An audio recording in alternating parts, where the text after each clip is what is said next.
आज हम पढ़ेंगे मुद्रा की पूर्ति, सप्लाई ऑफ मनी। मुद्रा की पूर्ति से अभिप्राय एक देश में लोगों के पास भुगतान के माध्यम के रूप में रखी जाने वाली मुद्रा की कुल मात्रा से है। यहाँ लोगों के पास केवल व्यय योग्य रूप में रखे जाने वाली मुद्रा से ही है, न कि समस्त मुद्रा से। यहाँ लोगों से मतलब हमारा है व्यक्ति, व्यावसायिक उद्यम, सरकार और स्थानीय निकाय आदि सभी से है। चूँकि मुद्रा पूर्ति में केवल व्यय योग्य मुद्रा ही शामिल की जाती है, इसलिए इसमें जो गैर व्यय योग्य मुद्रा है उसको शामिल नहीं किया जा सकता। इस प्रकार केंद्र अथवा राज्य सरकार के पास खजाने तथा केंद्रीय बैंक और अन्य बैंक के पास जो गैर व्यय योग्य मुद्रा होती है उसको मुद्रा की पूर्ति में शामिल नहीं किया जाता। दूसरे शब्दों में यूँ कह सकते हैं कि मुद्रा की पूर्ति से तात्पर्य किसी विशेष समय उस तरल विनिमय माध्यम के स्टॉक से है जो देश की जनता सुगमता से लेन देन उद्देश्य के लिए, कार्य के लिए प्रयोग कर सके। स्पष्ट है कि मुद्रा की पूर्ति एक स्टॉक अवधारणा है। जैसा कि आप समझते हैं कि अर्थशास्त्र में चर दो प्रकार के होते हैं, स्टॉक और प्रवाह। तो मुद्रा की पूर्ति है वो स्टॉक है जिसका मापन किसी समय बिंदु पर किया जाता है, और प्रवाह का मापन किसी समय अवधि में किया जाता है। किसी समय बिंदु पर अर्थव्यवस्था में मुद्रा का कुल भंडार और मुद्रा की कुल पूर्ति, उसमें भी अंतर पाया जाता है। मुद्रा की पूर्ति के अंतर्गत केवल व्यय योग्य रूप में लोगों के पास उपलब्ध मुद्रा को ही शामिल किया जाना है। अतः शेष मुद्रा जो कि मुद्रा सृजित करने वाले जैसे केंद्रीय बैंक, वाणिज्यिक बैंक, सरकार के पास रखी हुई हो, उसे मुद्रा की पूर्ति में हम शामिल नहीं करते हैं। सामान्य शब्दों में मुद्रा की पूर्ति से आशय किसी निश्चित समय बिंदु पर अर्थव्यवस्था में प्रचलन में मुद्रा की कुल मात्रा से है।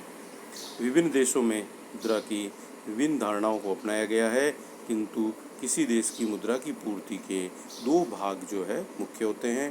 पहला है जनता के पास कुल करेंसी, दूसरा है जनता के पास मांग जमाएं।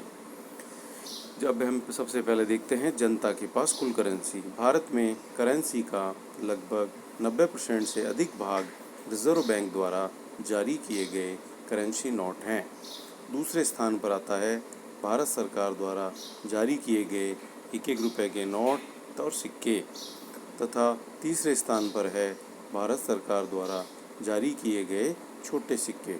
जितने भी छोटे बड़े नोट या सिक्के सर्कुलेशन के लिए जारी किए जाते हैं, उनमें से कुछ नोट और सिक्के तथा सरकारी खजानों के पास नकदी के रूप में रख लिए जाते हैं, वो जनता के पास उपलब्ध नहीं होते।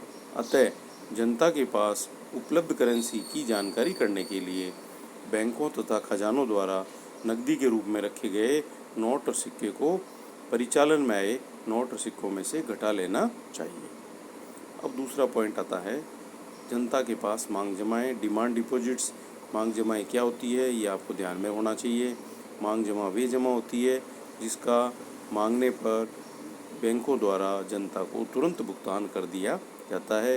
एक टाइम डिपॉजिट होती है जिसमें एक निश्चित अवधि के लिए जनता बैंकों में पैसा जमा कराती है।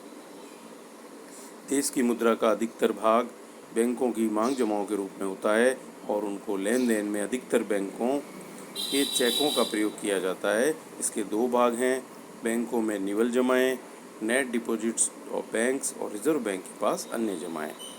अब बात आती है भारत में मुद्रा पूर्ति की धारणाएं। जैसा कि आप जानते हैं कि भारत में रिजर्व बैंक की स्थापना 1 जनवरी 1935 को हुई थी। 1935 से 1968 तक भारतीय रिजर्व बैंक द्वारा मुद्रा पूर्ति की अवधारणा के लिए केवल एक ही माप प्रकाशित किया जाता था, वो था नकदी प्लस मांग जमाएं। इसे रिजर्व बैंक ऑफ इंडिया द्वारा कैपिटल एम के रूप में दर्शाया गया था, इसे बाद में M1 कहा गया, और इसे ही हम मुद्रा का संकीर्ण माप नैरो मनी कहते हैं। 1967-68 से रिजर्व बैंक द्वारा मुद्रा पूर्ति की एक व्यापक संकल्पना प्रकाशित की जाने लगी, जिसे हम समग्र मौद्रिक संसाधन के नाम से जाना जाता है। इसे M2 के रूप में परिभाषित किया गया, जो M1 तथा लोगों द्वारा बैंकों में रखी गई शुद्ध समय जमाओं के रूप में व्यक्त किया जाता था। 1 अप्रैल 1977 से 1998 तक रिजर्व बैंक ऑफ इंडिया द्वारा 4 वैकल्पिक मानों के आंकड़े प्रकाशित किए जाने लगे, जिन्हें हम M1, M2, M3 और M4 के द्वारा व्यक्त करते हैं। अब सबसे पहले M1 क्या होता है? ये जो है भारत में मुद्रा पूर्ति के सर्वाधिक लोकप्रिय आंकड़े हैं और सर्वाधिक काम आने वाले। C+DD+OD। C का मतलब है करेंसी विद पब्लिक, जिसमें कॉइन्स है, करेंसी नोट सभी शामिल होते हैं। DD का मतलब है डिमांड डिपॉजिट, मांग जमाएं कहते हैं हिंदी में। OD का मतलब है other deposits of public with RBI। OD के अंतर्गत RBI की अन्य वे जमाएं आती हैं जो रिजर्व बैंक ऑफ इंडिया के पास सरकार, बैंकों और कुछ अन्य जमाओं के अतिरिक्त होती है। इसके अंतर्गत वित्तीय संस्थाओं की मांग जमाएं, विदेशी केंद्रीय बैंकों की मांग जमाएं, अंतर्राष्ट्रीय मुद्रा कोष तथा विश्व बैंक की मांग जमाएं होती हैं। चूँकि मुद्रा पूर्ति में इनका अंश बहुत कम होता है, इसकी हम सामान्यतया इसको नेगलेक्ट कर देते हैं।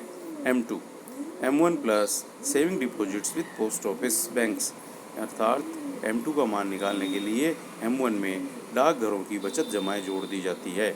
फिर बात आती है M3 M1 plus time deposits of public with banks, यानी M1 में बैंकों की कुल समय जमा जोड़ दी जाती है। M4 M3 plus total deposits, time plus demand deposits with post office excluding NSC।